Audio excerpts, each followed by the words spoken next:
Good morning, this is Jose here, and I am here in the city of Brea.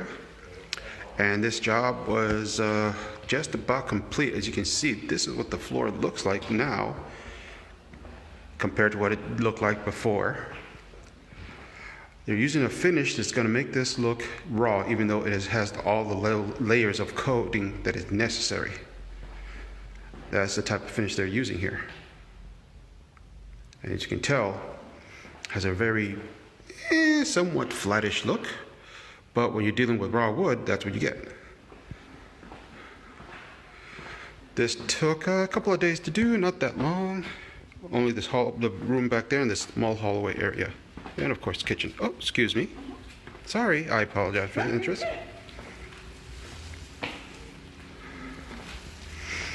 It looks beautiful, actually. This is a look that people request, not all the time, but once in a while.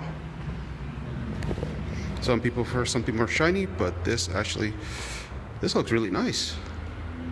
Perfect.